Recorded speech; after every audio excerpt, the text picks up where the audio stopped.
Hello and welcome to the Worthless Bastards channel. I'm Caritas Neko and we're going to be reading some r/MaliciousCompliance today. First story we're going to read is Don't Touch the Settings, Got It Boss. A few years ago, I briefly worked in this office where almost everyone was horrible. The boss and the managers were very rude to us workers and treated us like servants.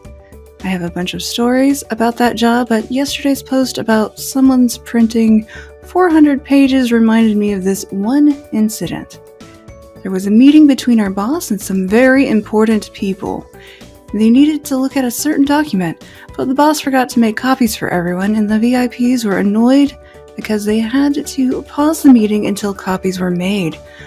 I was tasked with making the actual photocopies while the boss sat around having coffee with the VIPs and complaining about incompetent staff. One of the managers handed me the document and told me to make 4 copies. At the time, I had never used a professional office printer, and there were a lot of buttons on that thing. So I asked him which settings to use, one-sided or two-sided, black and white, and so on. Manager, don't touch any of the settings, just make 4 copies. Okay, so I walked to the printer, put my original document in, selected photocopy option, selected 4 copies, and clicked confirm without even looking at any of the other settings. After a while, longer than expected, the printer started churning out sheets of paper in A2 size. For you US folks, that's twice the length and twice the height of letter size. Pretty much a small poster. I wasn't able to stop the printing, so I ended up with my 4 copies in A2 size, because those were the settings used by the last person who was printing anything. I figured the boss and the manager didn't want their document to be in this huge size, so I went into the settings panel and tried to set the printer to use regular A4 letter-sized paper. As I said, I had never used this kind of office printer, and the manager had refused to explain anything, so this task had taken me about 5 minutes already. As I'm pushing buttons on the machine, the manager pops his head out of the conference room and calls out to me. Manager, Renticle, what? Are the copies done yet? Why are you wasting time? Me, yes, one moment, I'm trying to... Manager, why are you touching the settings? I told you to leave it as is. Stop it messing with the printer and bring us the documents already. Me, yes, but the copies... Manager, hurry up! And he slams the door, refusing to listen to me. So I figure, whatever, this is still readable. I drape the printed A2 sheets on my arm and walk into the conference room where the manager, the boss, and the 2 VIPs are waiting. Without saying anything, I place 1 copy of the document in front of everyone. They're so large that they cover the entire table. Boss, what's this? Me, the document you wanted copies of. The manager told me not to change the settings on the printer, and it was set to A2, so it came out like this. Both the boss and the manager were pissed off at me, but the VIP said this document was good enough, and they should start the meeting already. Of course, they had heard the manager loudly telling me not to change the settings, and I think they found the situation funny. The meeting room had a glass so I could see the 4 of them for the next hour, highlighting and making notes on those huge sheets of paper. Next story is titled, Stop Telling You When the Mail is Missing. Okay. I worked as a mailwoman a few years ago for a short period of time, and my boss wasn't much of a boss. All she did was relay messages from her boss to me. On my starting day, she told me several times, I want to know everything, so if something is wrong, call me immediately. After a few weeks, I started to learn the patterns in the mail. Church magazines this week, tax letters that week, etc. One day, I noticed that half the addresses cover were going to receive their tax letters. It was literally streets A-H got them, I-Z didn't. This was obviously incorrect, and I called my boss to warn her something might have gone wrong at the sorting center. Her reply, it's possible for something to be wrong there. You're probably just imagining things. Don't bother me with this unimportant stuff. A few days later, she called me. Why didn't you tell me so many letters were missing? It's raining complaints. I told her that I called her and she denied it. She told me one more mistake like that and I'm fired. I hadn't made any mistakes up to that point. I knew she didn't read her email. That's why I called, but I decided that if she was so intent on blaming me, I would make sure that I had evidence. So the next time I noticed stuff was missing that I was supposed to deliver, I mailed her. No response for 4 days. Then I got a scathing email. Don't email me for unimportant stuff like this. It can't be going wrong at the sorting center. Stop contacting me over every little thing. So I did. I stopped trying to warn her of incoming complaints, and the next week I saw the perfect opportunity for revenge/malicious compliance. The Christian magazine that we usually delivered to 90% of the addresses had only arrived for 10% of the addresses. Now, an important note, these Christians aren't the nice kind. They're the holier-than-thou kind, and they need their magazines on time or all hell breaks loose. I once delivered them an hour later than the usual due. I once delivered them an hour later than the usual due to heavy workload, and they called my boss's boss to complain. I knew they would be absolutely livid if they didn't get their magazines, but my boss told me not to contact her over missing mail, so I didn't. Judging by her angry phone call that evening, her boss had already ripped her a new one, and she was planning on doing the same to me. I just told her, I have an email from you telling me not to warn you about missing mail, so what do you expect?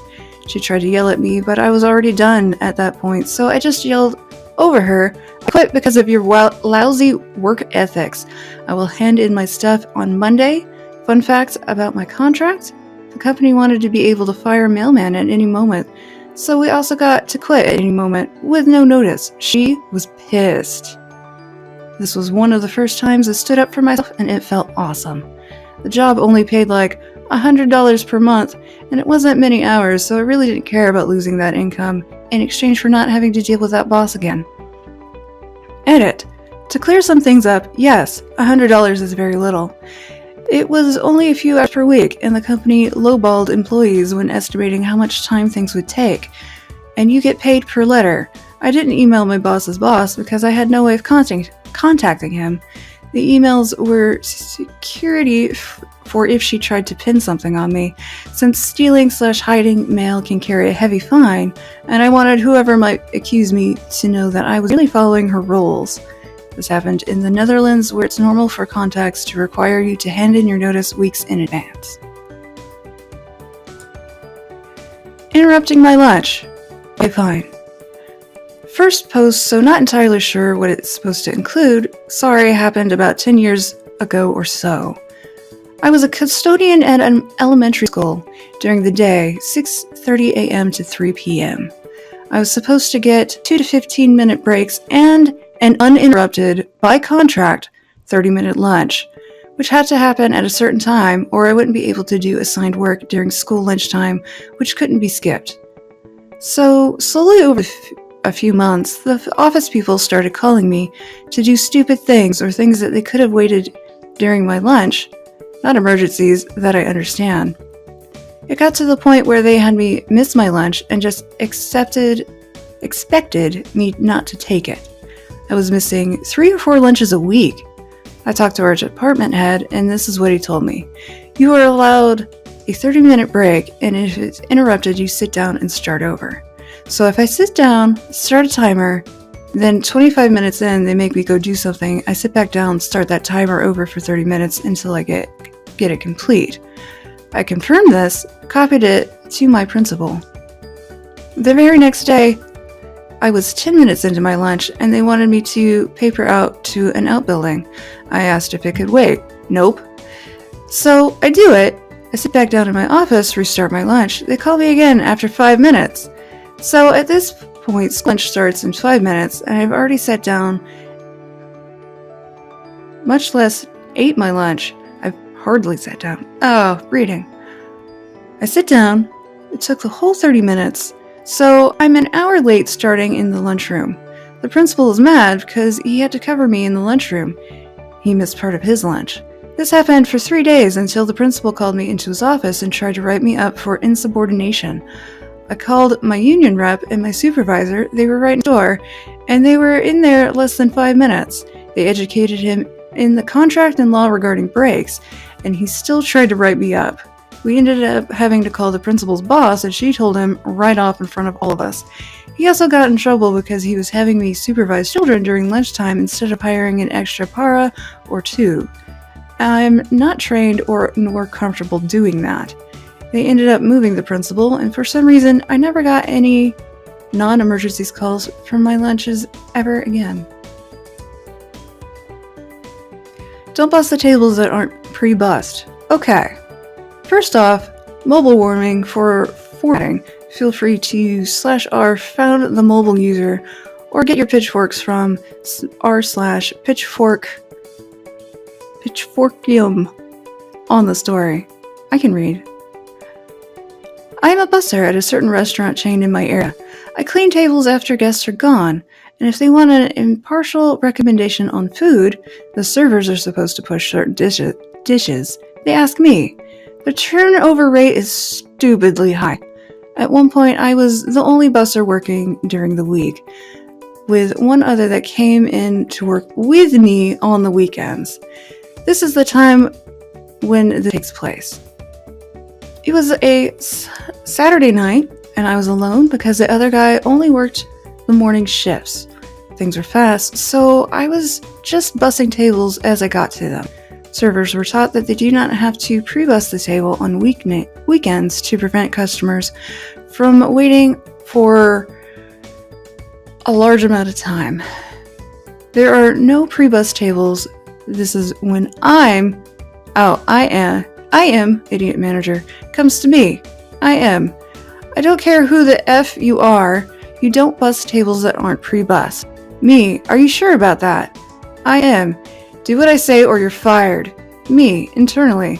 If I do what she says, the restaurant will come to a grinding halt. On the other hand, it'll teach her a lesson in managing a restaurant.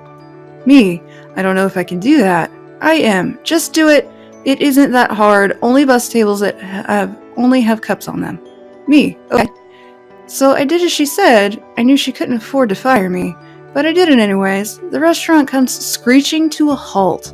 There are guests lined up out the door into the parking lot. The owner asks me why I'm not doing my job, and I tell him what I am said. He just said go for it.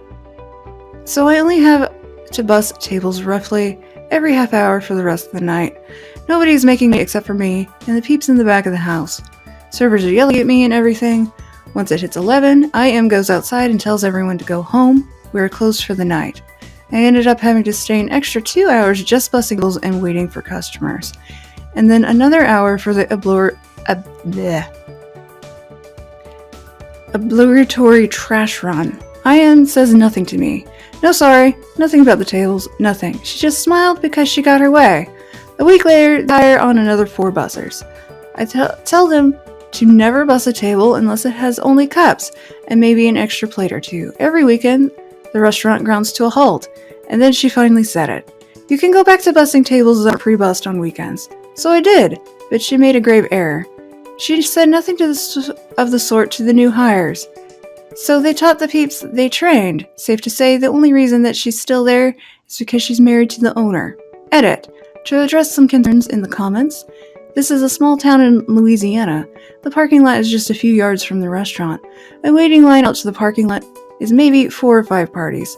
While the business likely did lose a lot of money, the only time servers did not have to pre-bus is on the weekends, Saturday and Sunday, and they generally ignore that during the day shift.